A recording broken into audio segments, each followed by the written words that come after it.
Good morning or afternoon. I am excited to share with you again today. Today's training is going to cover instruction in linguistically diverse classrooms and language acquisition. Again, this is one of the modules from the Paraeducator Board for teaching to and about multilingual learners. You may see some print that still says ELL or English learners. And just know that we are moving away from that and using the phrase multilingual learners, as we believe as educators that that is a more positive way to describe our students because they are learning multiple languages, whether it be English, academic language, and then their home language. Today, the standards that I'm going to cover for you that come out from the Paraeducator Board are 1.3a, awareness of the difference between social language and academic language. 1.3b, awareness of the stages of second language acquisition. 1.3c, awareness of Washington English language proficiency standards, which I will not touch on very much today because as a state, we are transitioning or in the middle of transitioning to WIDA. And after our spring assessment, we will be a total WIDA state. And so 1.3D is awareness of Washington English language proficiency levels. And as I put now, WIDA. I do ask that you follow the norms that I've talked about on previous trainings, that you are present and attentive. And for you, that might look like taking notes or opening up a Google Doc to jot some things down or questions that you might have for me. That might look like going to a quiet area, putting in some headphones so that you're not disturbed.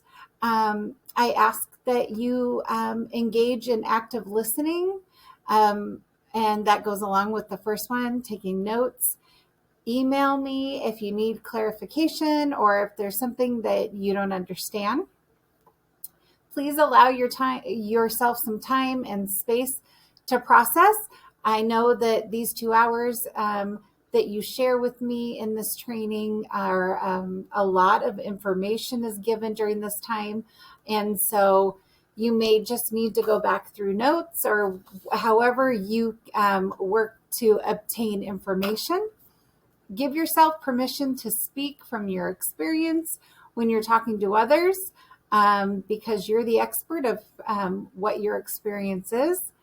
Be aware of equity of voice, step up, step back, meaning step up and be okay sharing your experiences, but also step back and be open to listening to somebody else's point of view. And then we always want to maintain student-centered conversation after the training and have a assets-based mindset as we're working with our students, and we don't want to focus on deficits. All right. So my objectives from today are to explain to you all how best practices can be used as a lever to help students acquire language, to help you all understand the hierarchy of student engagement and explain how to lay a foundation for sustained intellectual engagement for all students. Identify and describe an array of strategies that support literacy and language acquisition. I will give you a lot of different ideas for supports and scaffolds.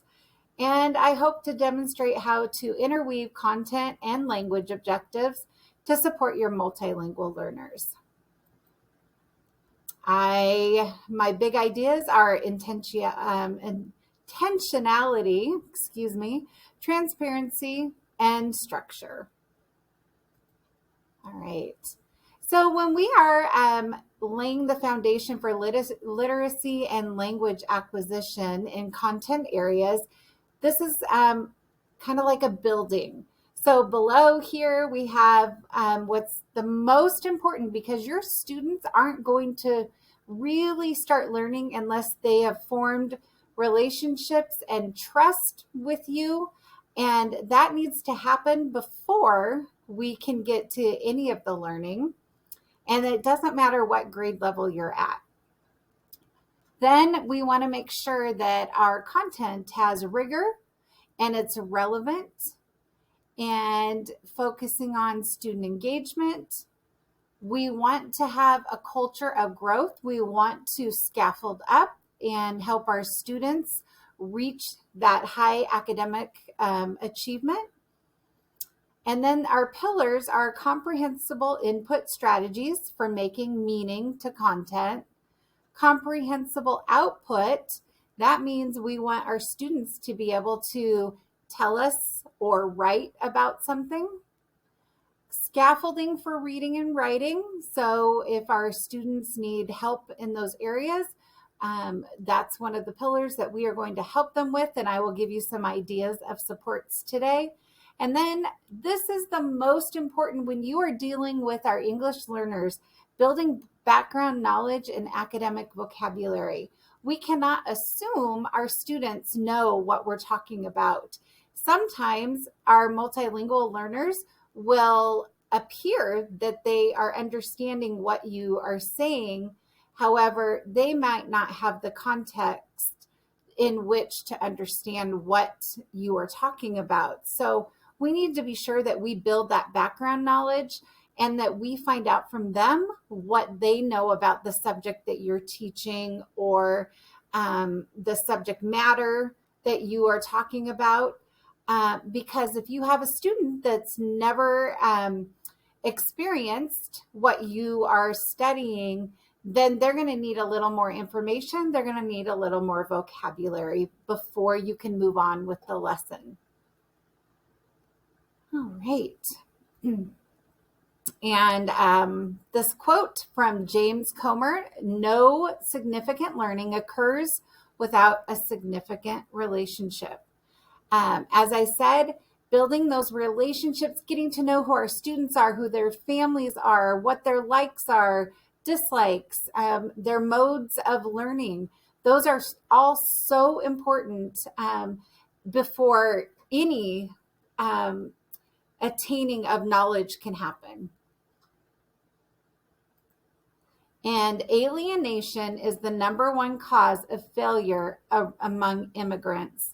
And that is a quote by James Cummins.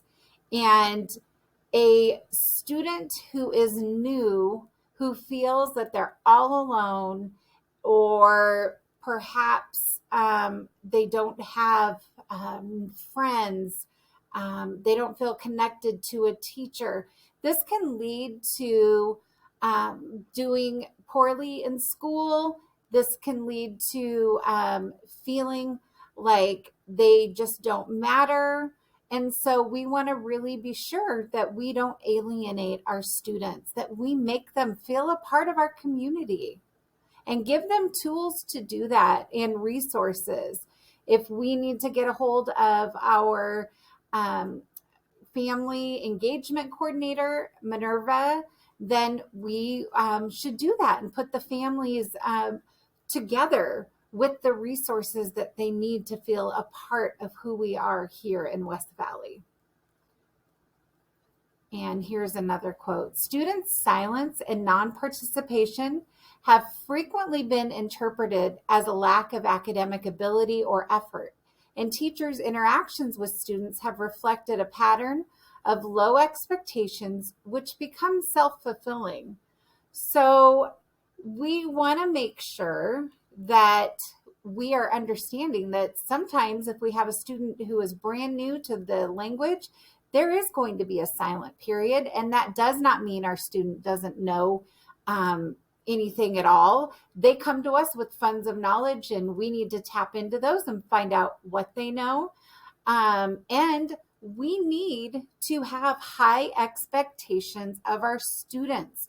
And it's It's okay if they don't have the language yet, but we are still going to offer them supports to understand pictures, that explicit vocabulary, and anything that they need to help them be successful in the class.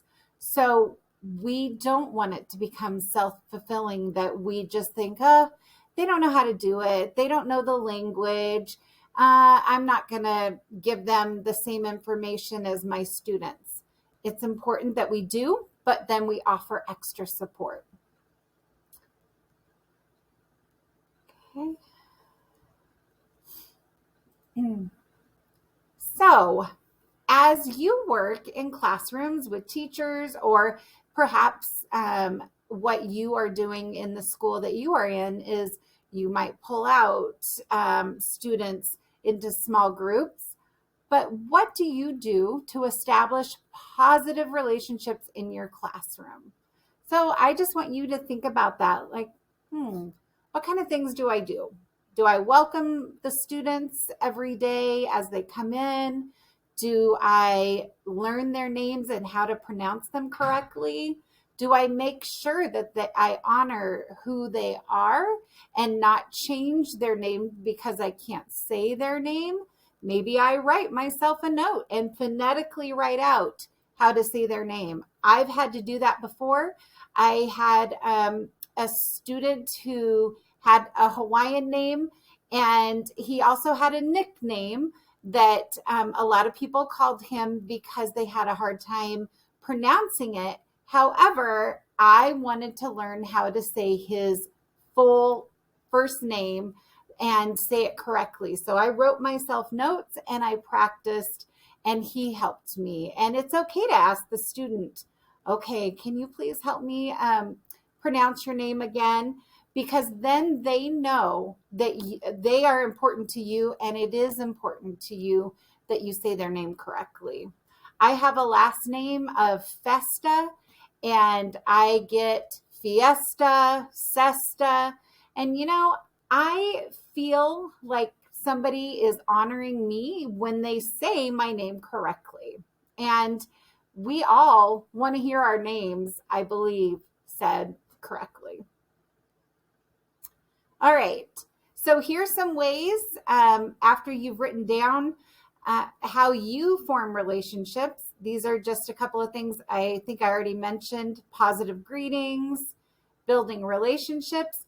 And if your building is doing PBIS, then you know about restorative practices, meaning fixing things by talking to the students or having students talk to each other and tell each other what the harm was and then how that could be rebuilt.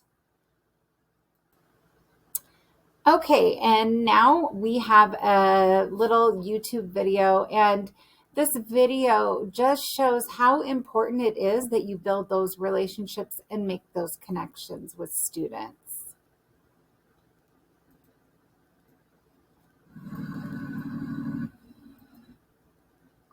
So I've got my essay written, and I've been working on it for about a week. So now I'm going to show you how I use Grammarly to edit. Gotta love ads. Hey, Mr. Kale. Did you see that? Why would somebody do that? Please go into the classroom. No talking. Quietly. Hey, Miss Murdoch. How you doing? We need you inside. How do you think that makes us feel?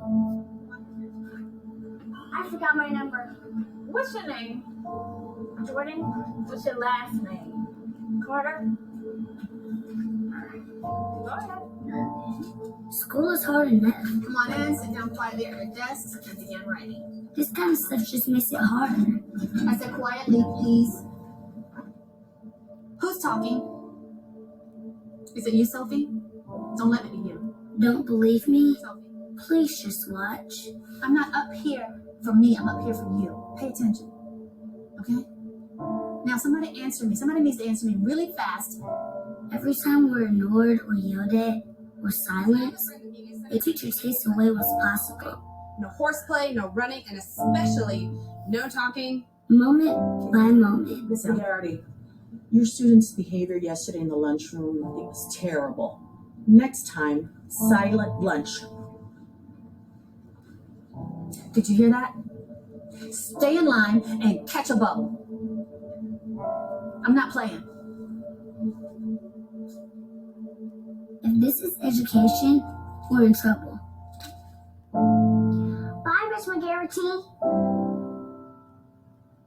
Frederick Douglass said, once you learn to read, you'll be forever free. The way it is now, 2 of the 3 of us will never be able to really read. It doesn't have to be this way. Hey, Jordan, how you doing? Good. Everyone we meet throughout our day can make a difference. I've been waiting for you to arrive. All the difference. Good, how are you? Oh, Jordan. Bye, Jason. Good morning, Jordan. How are you? I'm doing well. Thanks for asking. How are you? Good. Go ahead and put your number in. Talk with us, not at us. That's okay. I'll look it up for you. Go ahead, sweetheart. Okay. All right. Teach us what we need to know.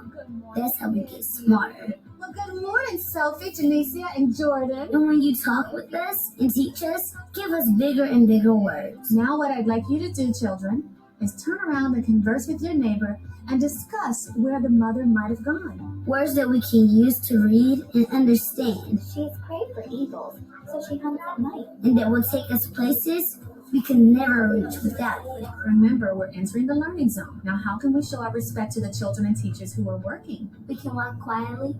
Yes. Okay, kids, so what I'd like you to do is continue writing your narrative, documenting your emotions if you were the baby owl and your mother abandoned you in the nest. What can you do?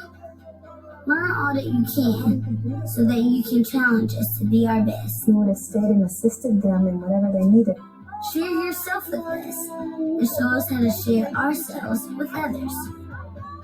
Give us courage. Give us compassion.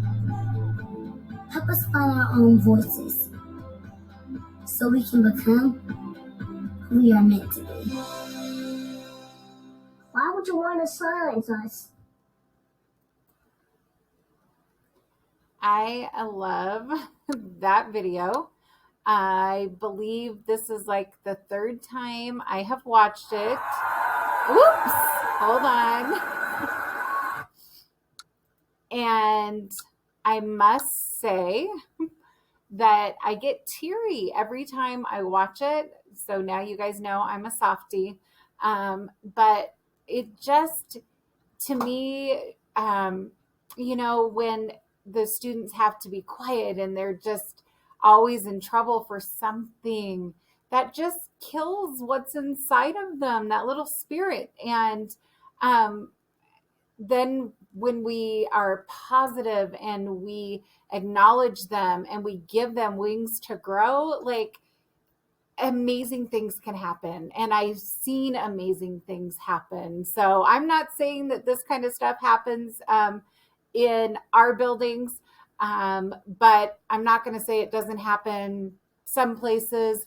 And it just makes me sad. So I just liked seeing that video and how the different ways of interacting with kids make a big, big difference.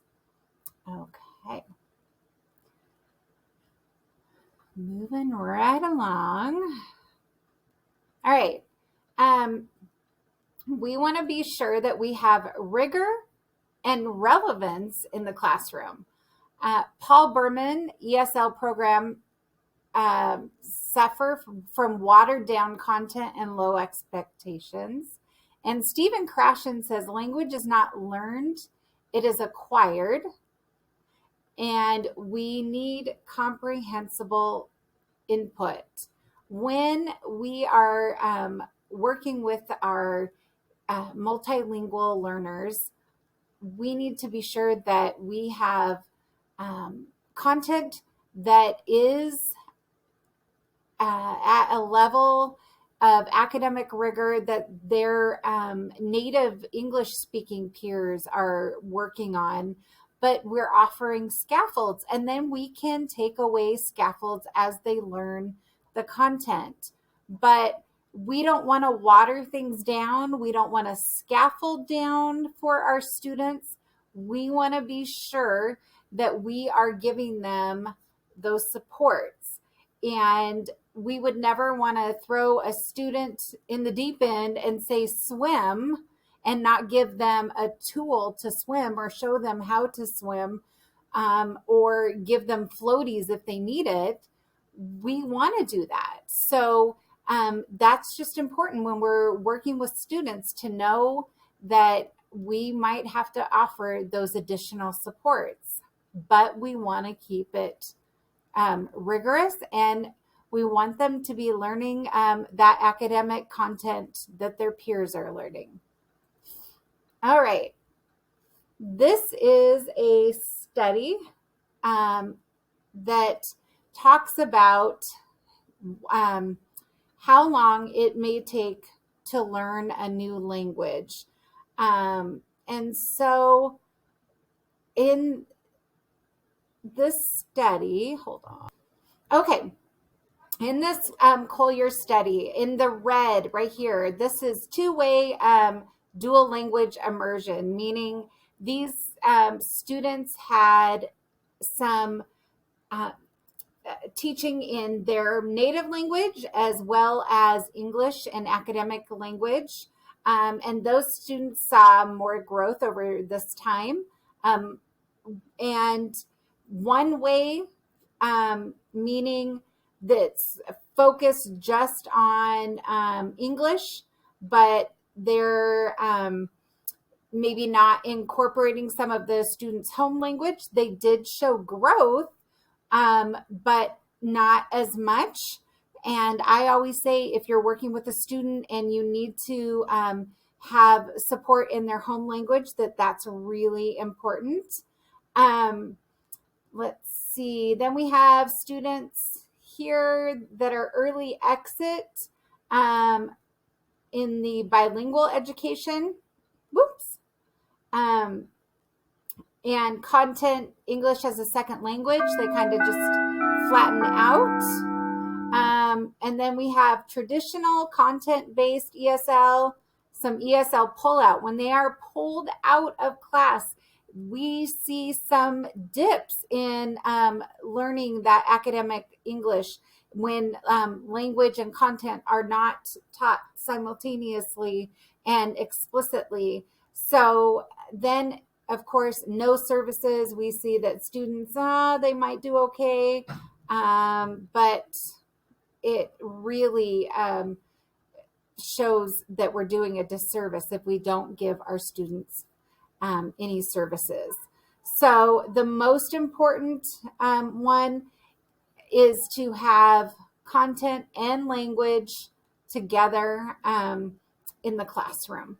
So that explicit language, designated English language instruction, or for ELD, English language development. All right, so there are two different types of language that our multilingual learners learn. One of them is BICS, which is a social language, and it stands for Basic Interpersonal Communication Skills. This is the linguistic skills needed in everyday social face-to-face interactions, like language used on the playground, on the phone, to interact with other people, just in everyday conversation. And this takes about 6 months to 2 years to learn, and for a student to be confident in using basic communication. And then we have CALP, which is academic language, and it stands for Cognitive Academic Language Proficiency. Now, this focuses on proficiency in academic language, or a language that's used in the classroom in various content areas. And it's important to know that this academic language sometimes is abstract and context reduced and specialized. So in addition to acquiring the language, learners need to develop skills such as comparing, classifying, synthesizing, evaluating, and inferring when developing academic competence. And this takes 5 to 7 years for your student to be at the same grade level as their peers. And I think we forget that it sometimes takes our multilingual learners this amount of time.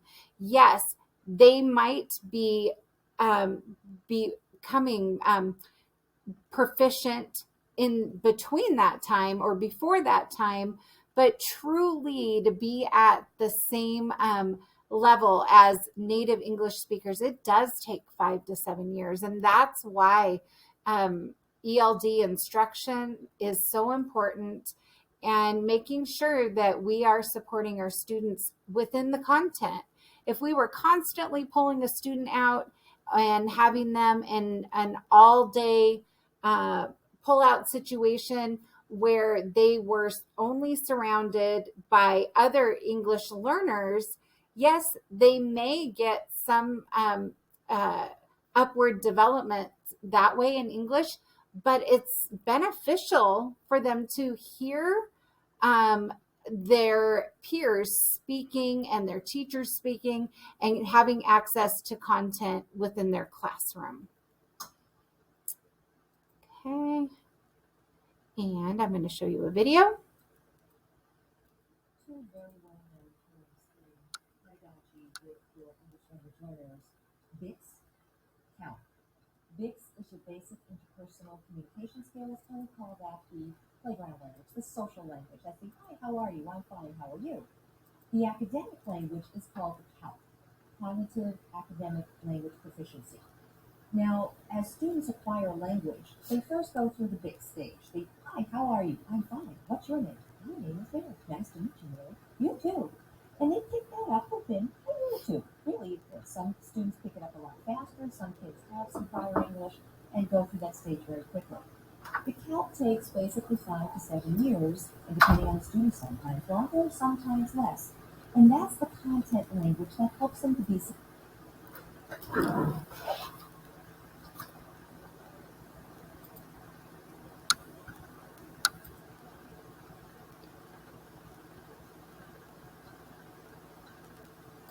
successful in their content classes. There's a big discrepancy where a student may be socializing in your class and you feel, oh, they're really language proficient, they understand English. They take the first test and they bomb it. Why? The academic language proficiency is not there. So of course, as a teacher, you would want to work with the student, bring into your lesson activities that would help hone that cognitive academic language proficiency. And the SIOP method, the Sheltered Instruction Observation Protocol, as a lesson plan format, is very helpful in helping a student reach that cognitive academic language proficiency, the content language. And again, keep in mind, it will take a couple of years. So you can't expect it at the end of 1 year, at the end of 2 years, it's going to be longer. All right. Hopefully you all were able to hear that. I'm not sure if you were or not, or if you saw, were able to see it, but you can press or click on this and it should take you directly to that video. She did talk about some SIOP using in classroom, and I will let you know that SIOP is a method kind of like GLAD, if your buildings do GLAD, where they teach you strategies to use for scaffolded support for your multilingual learners. All right. So there are differing levels of for ELL students. This one says ELL, not multilingual, because it's a video that describes the stages of language development. So I'm going to try this and see if you will be able to see it. This might be something that you pause and you just go to on your own. I'm not sure sometimes with using Loom and then opening up a video how this is working for you all. So hopefully you'll be able to see the differing levels. Please feel free to take notes while you watch this. Hi,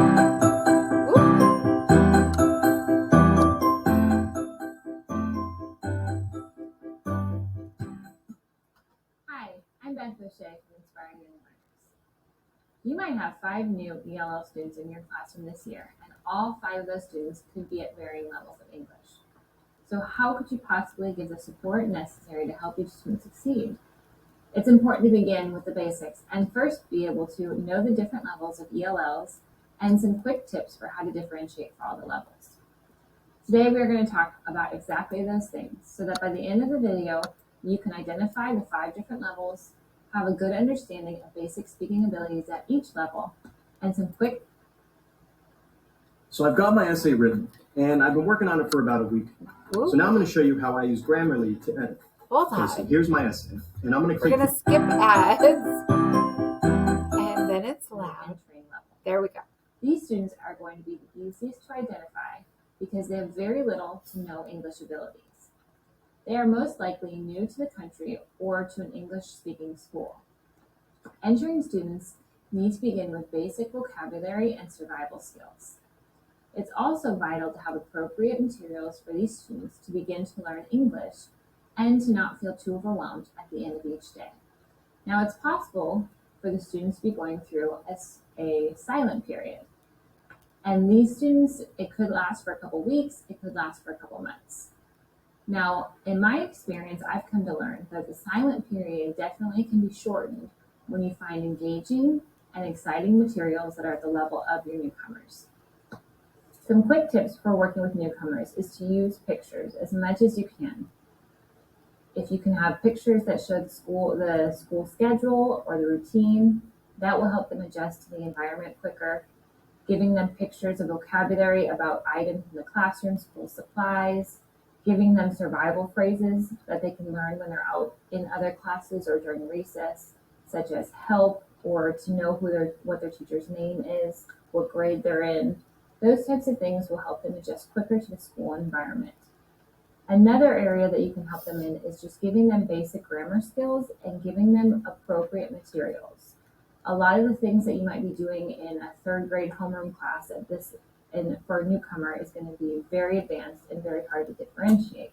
And so really with your newcomer group, you need to have materials that are going to help them build the groundwork to succeed in English. Now, in our level 1 entering students, those students will probably remain in that level for a couple months, but soon should begin moving into level 2, which is our emerging students. Now, these students are beginning to pick up English, but are still at a pretty basic level. They should be able to begin to communicate personal and survival needs. They should have some functional vocabulary, be able to point to objects or name some concrete objects, especially vocabulary that you're using a lot in the classroom. And they should be able to understand some words and phrases. They might need you to repeat the directions a few times in order to do it, but they should be able to understand, especially by following the example of the other students, what you're trying to communicate in the classroom. So at this level, a student should be able to know when to line up, where to go throughout the day, when to sit down and raise their hand, different things like that the student should be able to do.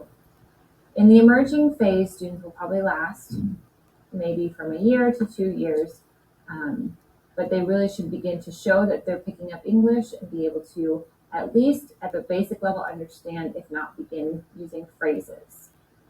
Some quick tips for working with students that are in the emerging level is to highlight important vocabulary. You can also focus on listening and speaking activities to build schema. This is really vital for learning a new language, is to put into practice what you're learning. And so make sure that these students have ample opportunities to be speaking with other students, to be working in a small group and using their skills. You really want to make sure that you're setting an environment that's comfortable for the student to feel like they can succeed and to begin speaking. I think the biggest part is overcoming the fear. I know from learning Spanish, for many years I learned it, and for many years I didn't speak it because the fear of getting it wrong. And so just to create that environment that you're going to make mistakes and that's part of the learning process is going to help your students begin to really put into practice what they're learning. Level 3 is our developing stage. And this is where students might stay for a while because there's a lot of work that needs to be done in this level. In this level, you should be seeing students who are able to begin to initiate a conversation. They should be able to ask questions and respond in a conversation. And they're usually able to speak pretty well, but mostly it's kept in the present tense verbs. They also might have a delay at times if they're translating still in their head or if they're searching for words that maybe some new vocabulary that they've been learning. So there still might be a delay a little bit in speech. Now, some quick tips for working with these students. One of my favorite strategies is to be using the think, pair, share to promote conversation. So we really want opportunities for these students to begin to use what they're learning. And think, pair, share is a perfect way to do that. If you're teaching a lesson in science and you're working as a whole group, do a quick think, pair, share, have them partner up, and your ELL student is listening and hearing the ideas of another native speaker, and they're going to pick up grammar and lessons from that student, and then they can share that out. And so it gives them an opportunity to practice English in an environment that's not scary because it's with another peer. And then once they build the confidence, then they can speak out in front of the whole group. But I love that strategy for getting your second language learners to speak. Also, using different close activities for vocabulary development is a great way to help students at the developing level, because by this time they should have had a lot of exposure to different vocabulary, and so now it's using it in context, and so it's moving on and making it a little bit of a more difficult task. And so doing close activities with students at this level is an excellent way to help support them. The next level is our expanding level. And so when we're in our expanding level, number 4 and 5 of expanding and bridging, these get more focused on our writing and reading skills and not as much of your speaking ability. So students in these levels, in level 4 and 5, are going to become pretty fluent in English and able to speak pretty well.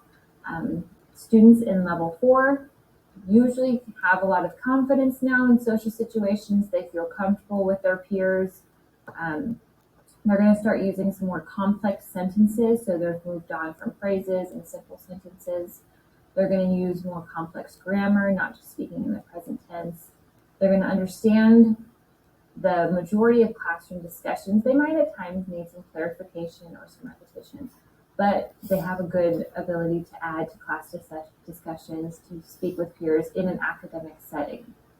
And so these students really are going to focus more on their reading and writing skills now, which are usually the last to come, especially with writing. So for these students, some quick tips are to use graphic organizers as much as possible, even if it's doing a reading assignment or in content areas. Using graphic organizers and using the same one, if you're doing main idea and detail or cause and effect, make sure you use the same ones with them over time so that they develop that visual memory with it and that they're able to apply it over different, in different literacy areas or different content areas. They can apply that same skill by using that same graphic organizer. Another way to help these students is to really focus on writing, and so by that you can give them some sentence starters to help spark some ideas. Give them some time to brainstorm and give them maybe a word bank to help brainstorm ideas. And you want to really help make writing fun. I know a lot of my second language students really did dread writing. And so you want to really use this opportunity to show how fun writing can be. You're doing silly sentences. When you're editing, make sure to not come down too hard on the grammar, but remember what level they're in and then focus on skills that they should be able to do in that level. I'm going to be coming out with an assessment pack that's going to have different rubrics available. And so you can see what should a student be able to do in writing at a level 3 or level 4 or level 5, so that you have a good understanding of what you should be looking for and what you should be grading for at these levels. So level 5 is our bridging, and this is bridging into a fluent English speaker. And that's the goal, is to get the students to walk through each of these steps and to get to being fluent. And it's really exciting to see. Sometimes at the beginning with your newcomers, you think, how will they ever get there? But they get there. And it's amazing to see a student grow and develop over the years and to become so natural and fluent in a language. To me, is one of the most amazing gifts to be able to teach a student to do that. So in our bridging level, our level 5, you have students who should be able to speak nearly fluently. So they should be very comparable to their peers in conversation, both academically and socially. They use a variety of sentence structures and have very few grammar mistakes. And if they do, they don't interrupt the comprehension and the meaning of what they're trying to say. They also have a wealth of vocabulary, so they should be able to use different words when you're speaking about a social studies unit, or be able to use math vocabulary correctly, as well as social vocabulary. Some ways that you can help students in this level are to have them do some oral reports. So at this level, they should be building the confidence to speak in front of peers. Maybe it's not in a whole group yet, but maybe in a small group of peers, you could do something where they're working in with 3 peers at a time, or a small group pulled out, and have them practice until they feel comfortable enough to do it in front of the whole class. Or you can have them do a video and have them practice that way. But as many speaking opportunities as you can give them and challenge them in will help them become and reach that fluent level. Another great way to help students at this level is to have them do self-reflections. And so if you have a portfolio that they have of their work, to have them really focus and see what they've been able to accomplish over time, because these students are not just working on content area and growing in that, but they're also growing in language. And so to make sure that they take the time to see the progress that they've made and to have them reflect on their developing skills and ways that they feel that they need to improve is really important at this level. So from here, the students will become a fluent speaker. They should be exited from your program by this time, if not before. And it's important to just keep checking in with the students to make sure that there's not any gaps that they might have with their language development, but to really encourage them and promote further growth and development with their English skills. Okay, so those are the different levels of development using WIDA rubric. And it's important to know, once a student is proficient, and that's our goal, is to have our students become proficient in the English language. Once they exit the program, we do follow them and monitor them for 2 years, because if a student starts academically failing classes or having a hard time, we can look at them for services and give them some support as well again. Okay.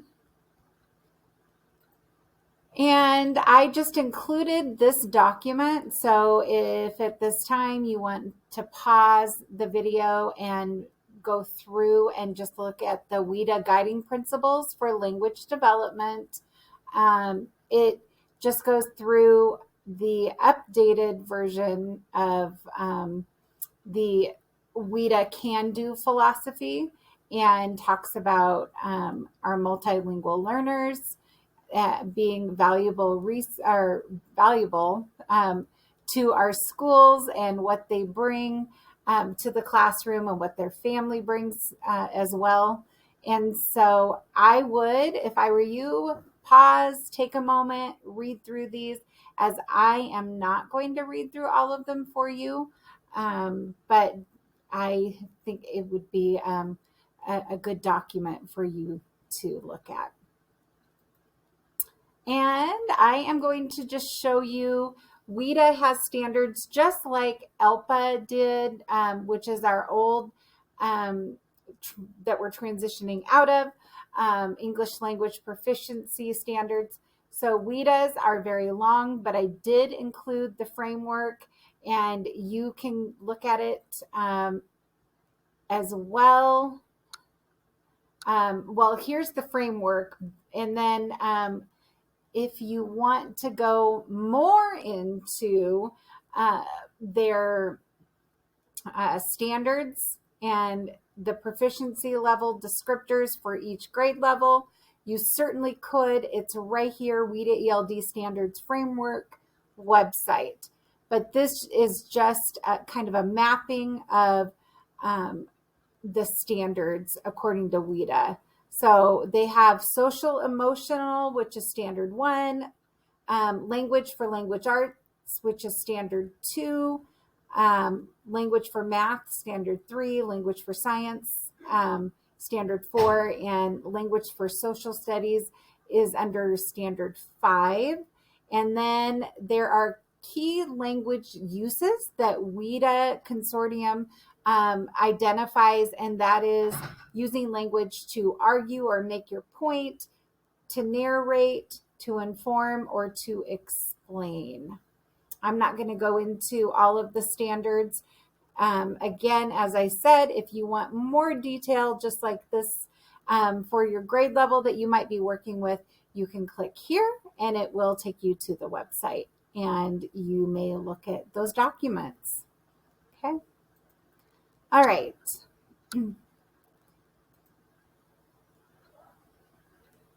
So this came from an article about social support and achievement for young adolescents in Chicago. And it says, our findings here are clear. In schools with a strong press towards academics, students who experience high levels of support learn quite a lot. In schools where the academic press is low, even students with high levels of social support do not learn. And for students who do not have much social support to draw on, attending a school with high levels of academic press does not help them learn. Only in schools with an organizational thrust towards serious academics does social support actually influence learning. So that means we still need that rigor as we are teaching our students. They need rigor and relationship together so that we can see some positive outcomes for our students. And this graphic here just kind of shows you if there's low social support and low academic rigor, then you don't have achievement.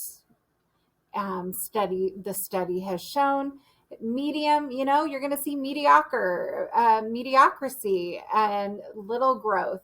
But if we have high standards for all of our students and relationships, there is growth and lots of growth, which is so important. So why do you think you need relationships and academic press to raise achievement? So this says turn and talk, but if you are working all by yourself, write it down. Why are relationships with high standards so important?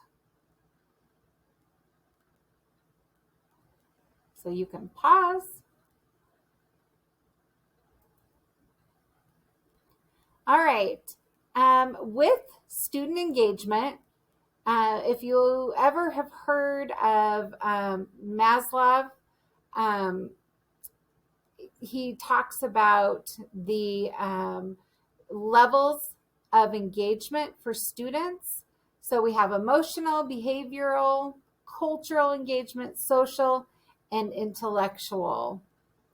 And these relationships are all, you need each level, right, to engage students and have that ultimate engagement in the classroom. But we have to meet all of these things first, okay?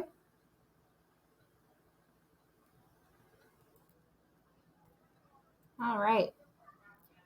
So what are you already doing to increase engagement in the classrooms that you work in? And what do you need to do to enhance engagement in the classrooms that you are working in? Maybe you're having some behaviors happening, and so maybe you need to switch something up in order to have engagement in the classroom.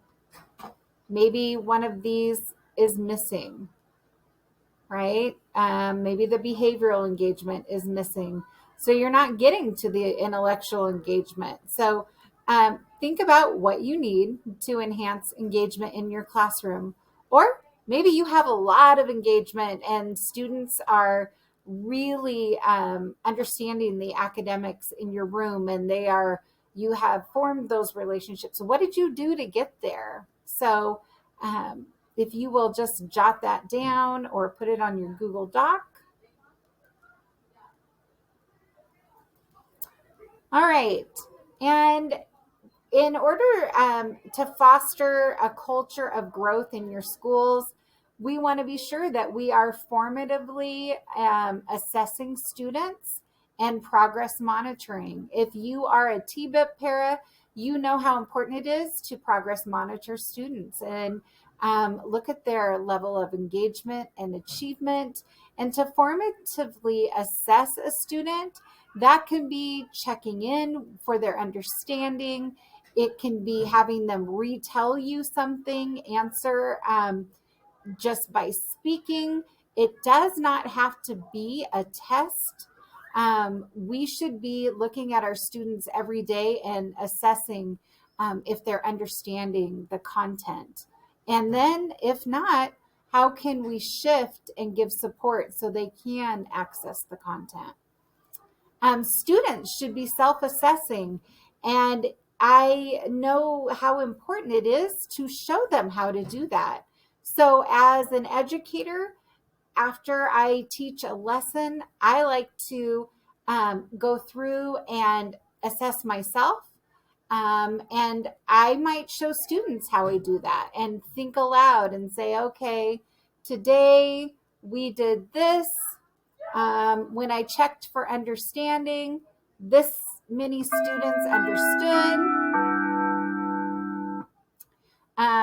Perhaps this group of students needed some additional support. What was that?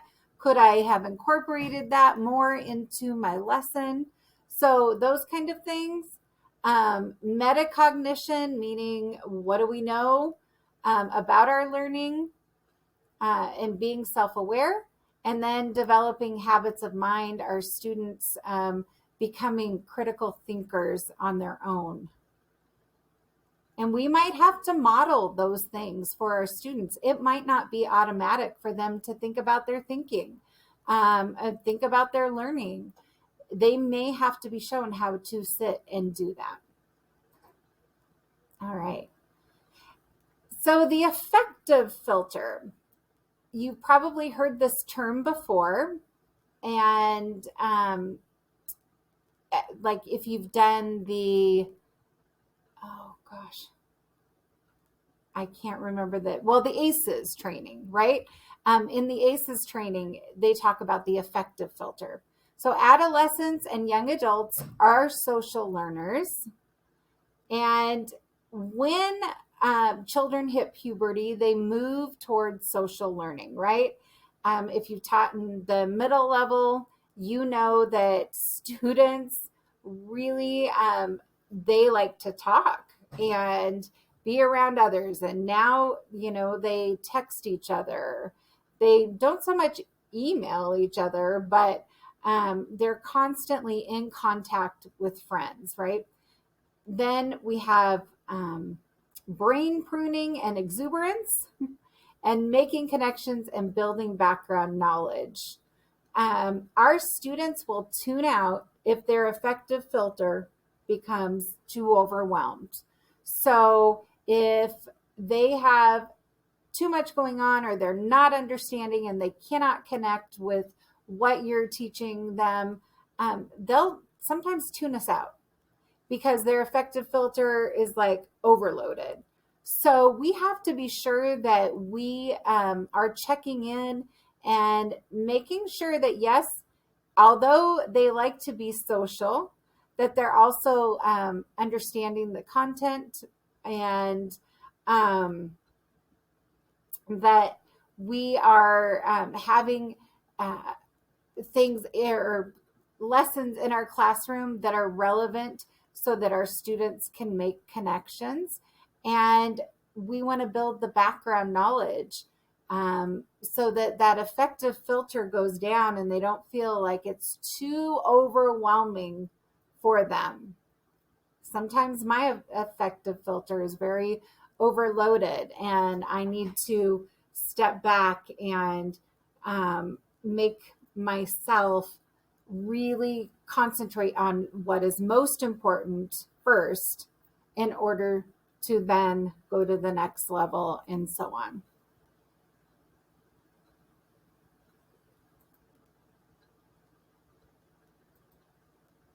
All right. Again, we've talked about building relationships, rigor, and relevance. Student engagement. Again, if their affective filter is overloaded, they're not going to learn anything from you. So we want to be sure that we go back to these steps and we are making sure we have relationships. So with our students, we know who they are. We know what's going on. When they come into our classroom, if we see that they're behaving differently, we may pull them aside and just make sure they're okay.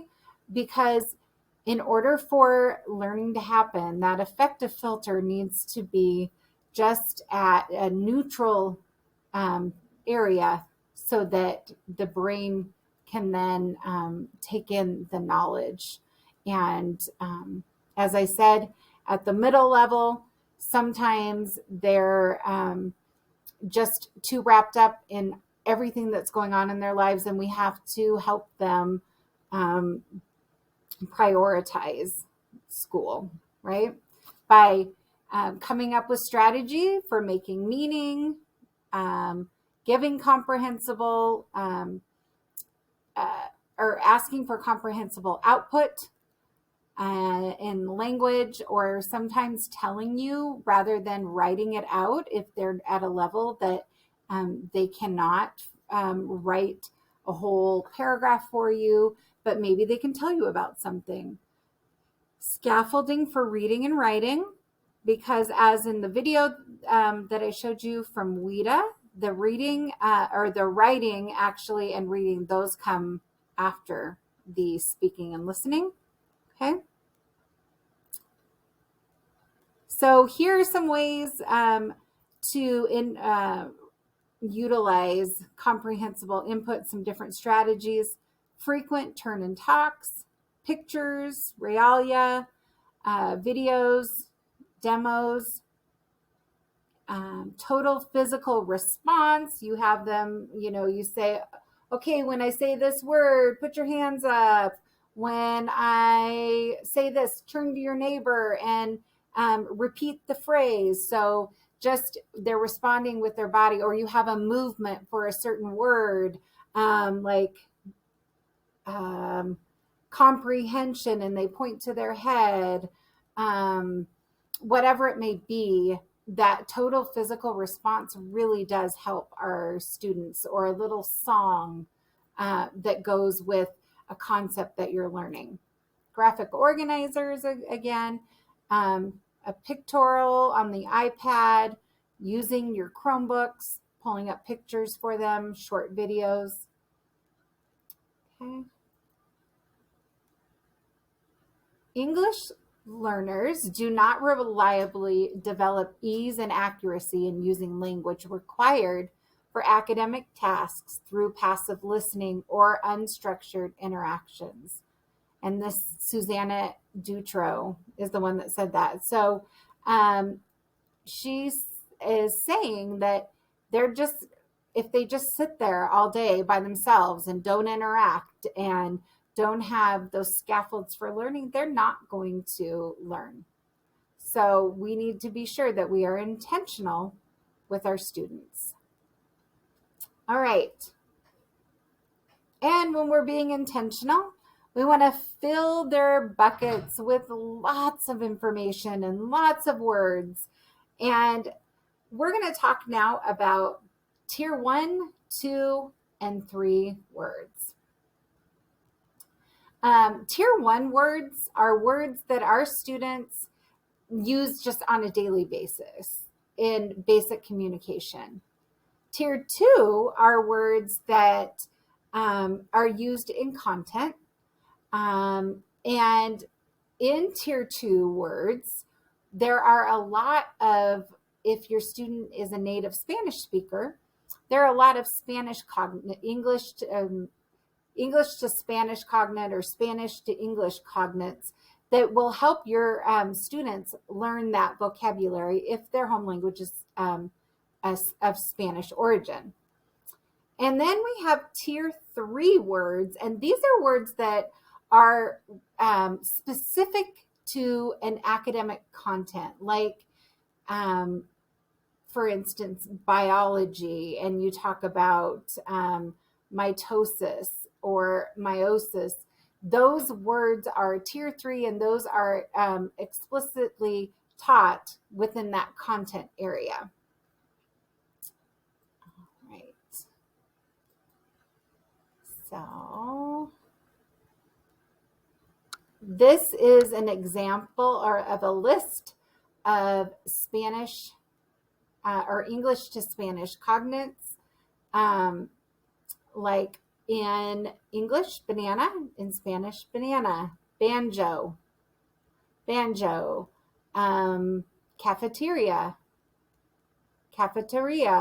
So these words are great for your students to have because a lot of words transfer over. Now, there are false cognates as well that are words in English that do not mean the same in Spanish, but they sound the same. So there are those words as well. And we just want to be sure that when a student asks that we help them decipher if they mean the same thing or not across languages. Okay. All right. And I have a short video here for you about using cognates in an EL classroom.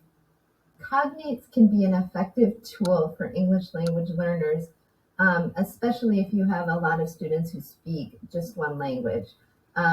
As someone who knows Spanish, it can be really nice to be able to just tell students, what do you think this word could be? For example, when we're talking about outer space, and I can say there are many different constellations in the night sky. Do you have anyone have any idea what a constellation could be? And I can look at my Spanish speakers and say, it sounds really close to a word in Spanish. And then they're like, oh, and they're like, their eyes light up and they can figure it out. Okay. Let's go back. All right. You booked a cozy Verbo mountain cabin. Sorry about that. Sometimes they stop, sometimes they don't. The next video. All right. So this is just an example. As I said, it's a visual for you if you are a visual learner of tier 1, tier 2, and tier 3 words. Again, tier 1 is everyday speech words like come, see, happy, table. Tier 2 are high frequency words that occur across contexts. They could are academic, but students need this tier 2 language to participate in class. And then tier 3, these are words that they may not hear all the time or across context. They might be more specific. You can tell it's a Monday. All right. So discussion stems. It's important sometimes our students don't know how to talk to each other, and we want to offer them support and how it looks to have a conversation. So the important things to remember when using discussion stems is teach them one at a time and teach them how to use it. Promote their use doing turn and talk. Teach them what it looks like, what it sounds like to turn and talk to someone. Use them as language objectives. Provide question stems or stems with word banks for the students so they can have a discussion and have something to say. And I'm going to show you an example. This is a document,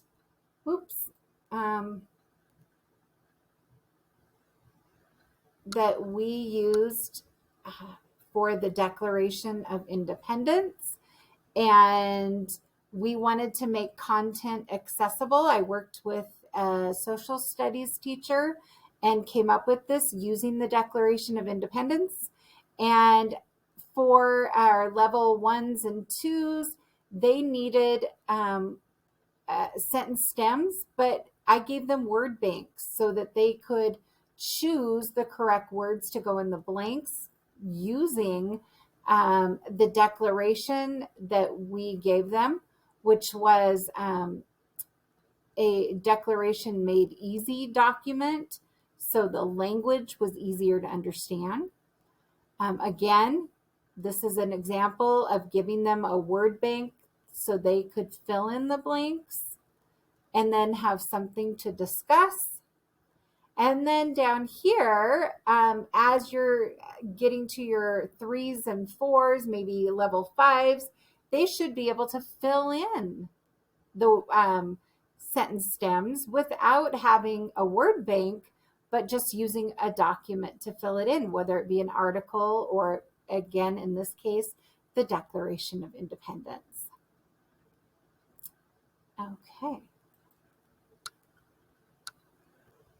I don't know why that says I've been signed out on another tab, but we'll just close that one up. All right. So I'm afraid if I sign in, hold on, it's going to sign me out or something. So we'll see. Okay. I guess it signed out my document. So I am back. And then here are some general discussion stems for class participation.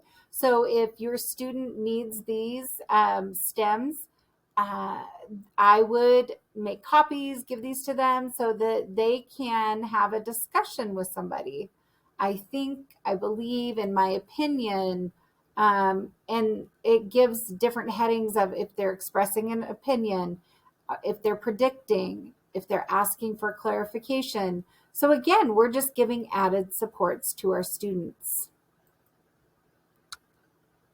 All right, next. How have you used discussion stems in your classes or with the students that you are working with? And if you'll just take a moment, you can pause me, write down whether or not you've used discussion stems or sentence stems with your students.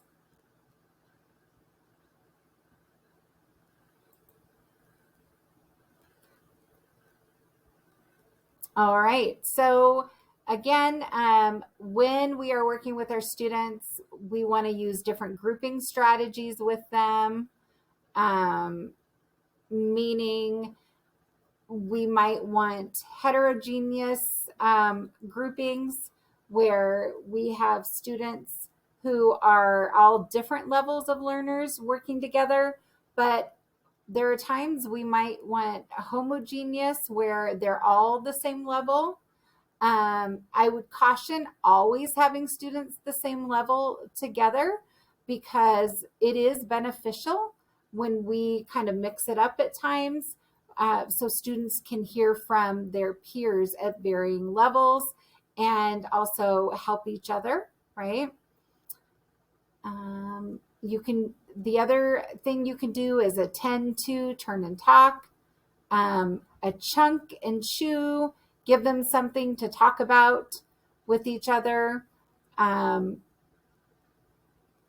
will show you this little video that talks about chunk and chew. Chunk and chew. Whoop. Don't know what happened to that. Chunk and chew. An instructor. My job is to make college easy. Sorry, because guys. students have a lot in common. Skip the ads. Chunk and chew. An instructional strategy. The chunk and chew strategy allows for 10 minutes of teacher lecture, chunking, followed by 2 or more minutes of student processing time, chewing. This instructional strategy is also referred to as the 10+2 strategy. This strategy is a way to break difficult content into smaller pieces, chunks, and then give students time for reflection, chewing. Research shows that people remember material more if it is chunked, and chunking lecture material helps sustain student attention. Best practices: chunks should be no longer than 10 minutes. Chewing can be done individually, with partners, or in groups for 2 minutes. Activities such as note review, journal reflection, think, pair, share, group or class discussion, formulating questions for discussion are good chew activities. What are the roles of the educator and the learner? In the chunk activity, educators are responsible for delivering lecture content in 10-minute chunks while the learner listens and takes notes. In the chew activity, learners reflect, review, write, or discuss material from the lecture while the educator listens and answers questions that students have. Pros of chunking: short lectures keep students engaged. Difficult content is broken down. Pros of chewing: allows students time to reflect and process. Chewing increases student engagement. Cons: the chunk portion is teacher-centered. 2 minutes may be too short for chewing some material. Okay, so just know that responsible for you may need to, with younger students, decrease the amount of time that you're talking. But the chewing on something, having them journal, at least a minimum of 2 minutes. I wouldn't go too much longer though, because then sometimes you can get into where they're off doing something else. And so you want to bring them back and discuss what they've talked about or wrote about. So it's just important that you kind of read your students as well. And then this is just some ideas of different instructional support strategies in collaborative learning. The I do, we do it, you do it together, and then you do it by yourself. So if you're working on a project, you might show them how you do it, and then you do it together. Then students can do it on their own. Anyway, you please look through this at your leisure. Just goes through some strategies that you may use. Okay.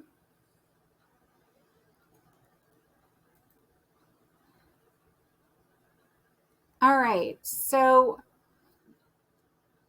chunk and chew also is a reading strategy.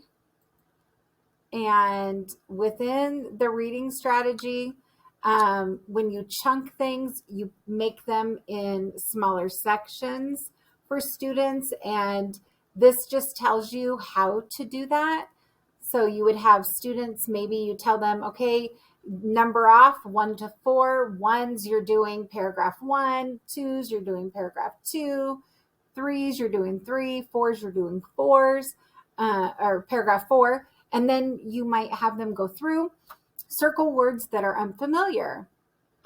Use the clues in context, and maybe you talk about what a context clue is and how to use those clues using the words around the word, pictures to define a word, or maybe they need to look it up, use a dictionary and look up unknown words, write synonyms for the word, read aloud, read it multiple times.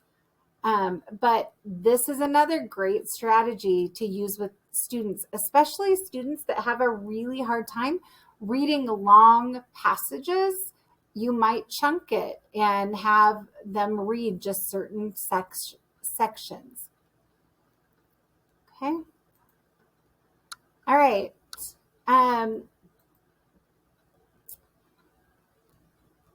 Providing students with constructive feedback is very important, and we're going to see a video as to why that is important. So when a paraeducator gives feedback, Riley. Ads. So when a paraeducator gives feedback to students, it's not very helpful when the paraeducator just says, good job, or I like that, awesome. Although it sounds nice, it really has no concrete value for the student and doesn't offer any sort of guidance in how to improve. It's a fine line to walk for educators, where you need to be careful to be respectful of the students' feelings and not make them defensive, but you also need to be honest to help them sort of push their learning to a new level. It's really critical that feedback is all about progress and not about judgment. So it's best when you give feedback to students to be specific and say, for example, the paragraph that you just wrote is needing some work on the topic sentence. It's not clear, maybe it's not in the right place in the sentence, but give specific feedback as much as possible so that the student can take that and improve on the feedback. Okay. So definitely we want what we say to be relevant to the student and give them real guidance on what they need to improve on, or giving them specific ideas. So instead of saying good work, try, I really like your introduction. Now you're ready for your next paragraph. Or your paper is really well written with lots of details. Now ask your partner to proofread. Those are great things to say when you're giving feedback. It's specific to what the student is doing. Okay. And this is some phrases that you can use with students rather than just saying, oh, you're so smart. Tell them in words what they're doing that makes them smart.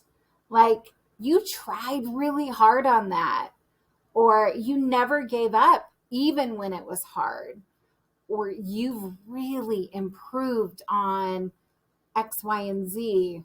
What a creative solution to that problem. And so this is just a document that you can print and have as a template to what are some really great things you can say to students that gives them feedback of what it is that they did. So I admire the way you sat down at your desk and you took out your work and you began working on your morning vocab or whatever it is, but it's specific to the what our expectation of them was. Okay.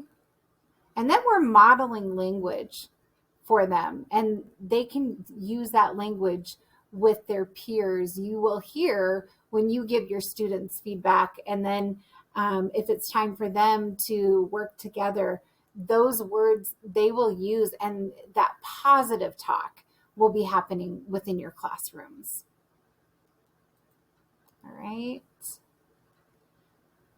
And again, just as we have talked about building the foundation of language and what that looks like in content and in context to working with multilingual learners. This is hopefully the pillars that we and the foundation that we have built with our students, or we're working on building with our students.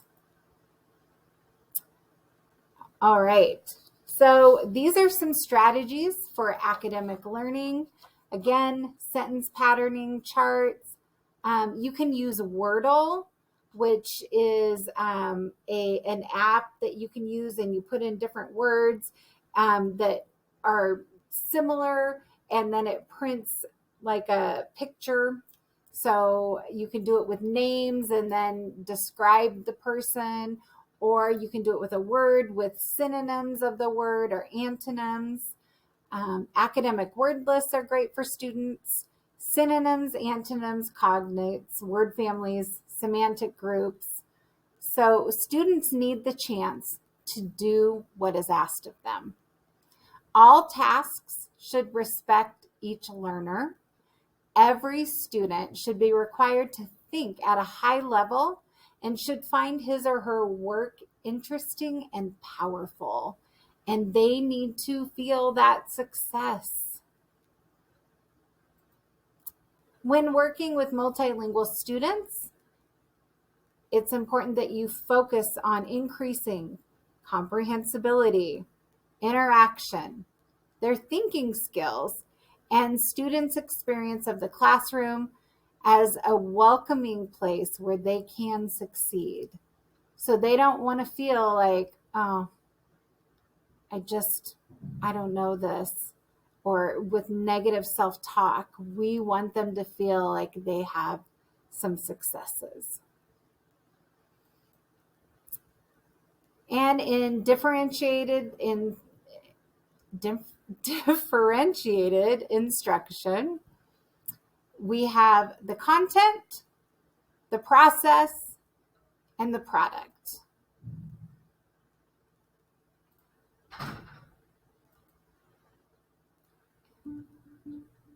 I'm Larry Filazzo. Differentiating instruction. To some educators, it conjures visions of having to create a different lesson for every student in the room and long nights of planning and grading. That insanity is not what differentiation is all about. Differentiating instruction is really a way of thinking, not a pre-planned list of strategies. Oftentimes, it is making decisions in the moment based on this mindset. It's recognizing that, to paraphrase Rick Wormley, fair doesn't always mean treating everyone equally. It's recognizing that all of our students bring different gifts and challenges, and that as educators, we need to recognize those differences and use our professional judgment to flexibly respond to them in our teaching. Carol Tomlinson talks about the ability to differentiate in 3 areas: content, process, and product. For content, student choice is one way we might differentiate, like allowing students to choose their research topics or essay prompts. As teachers, we need to keep our eyes on the prize. In other words, we have to keep asking ourselves, what are the main learning objectives? One day, my students were writing an argument essay about what would be the worst natural disaster to experience. John's head was down the desk. He was not doing anything. I knew that he was interested in football, so I told him that he could write an essay on why his favorite team was the best. He would still have to make an argument just about football instead of hurricanes or earthquakes. His eyes lit up. He got to work and wrote what his mother later told me was the first essay he had ever written in school. He had followed all the guidelines of a good argument essay. The prize, in this case, was learning to write an argument essay, not learning to write about natural disasters. To differentiate by process, teachers can change up how they group students. Sometimes a mixed ability group might work best, while sometimes it might be appropriate to have same ability groups. We might have an English proficient buddy work with an English language learner to help them out. During independent reading time in my early morning class several years ago, one student tended to fall asleep. I told him that if he wanted, he'd go to the back and sit at a desk and read. Soon, several others joined him. A few days later, I saw another student dozing off. Before I could say anything, one of his classmates whispered to him, "Just go sit on a desk." Again, it's a matter of keeping our eyes on the prize. What are the learning objectives and what are the best roads to get there for different students? Teachers can also differentiate by the type of product students create. The major demonstration of learning doesn't always have to be an essay or a multiple choice test. One year I had a student who liked to doodle when other students or I were talking. I told her it was okay as long as she was doodling about the information we were discussing. She built on those doodles to create a final project that brilliantly and visually represented all the key points we had covered. When I give tests, I often give students an extra blank page where they can write anything else they remember about the topic being tested that they think is important. I often find the quality of thinking and writing better there than in response to my test questions. None of the differentiating strategies I've mentioned have created any extra work for me. They did require that I had relationships with my students to know their strengths, challenges, and interests. And I needed to demonstrate flexibility in my thinking. Making these strategies successful also required building a strong class culture so that some of the students were being treated differently and they understood why. And they understood that that was the only way to be truly fair. The ideas mentioned here are just a drop in the bucket. So again, knowing who our students are and knowing those modes of learning for them that will help them be successful in the classroom. So important. And it can look different from student to student, and that's okay. All right, as we end, I would like for you to please write or type this on a Google Doc. Share how you've adjusted content maybe that you're doing with students in process or product when assigned to work with a small group or one-on-one with a student. What have you done to make those differences for your students? What worked well and why did it work well? And what did you learn to do differently to customize your instructional support? So what did you learn when you adjusted what you were doing to help you as you worked with other students or those students at a different time? I know I had a student who just had a very, very hard time getting anything written on paper. And so we worked really hard to give him different avenues to express his writing. And part of that was through being able to talk and record what he wanted to say. And then also he liked to draw pictures. So we incorporated that. So it's just thinking outside the box sometimes for our students to meet their individual needs. Yes, there would be a time possibly that student needed to actually write an argument essay, but as he was speaking and recording his answers, he was still putting together the paper, but he was talking about it instead, and that was his support. I hope that you have found some great strategies today and that you have an amazing break for we're getting ready to go into our holidays, and just please enjoy. Take care.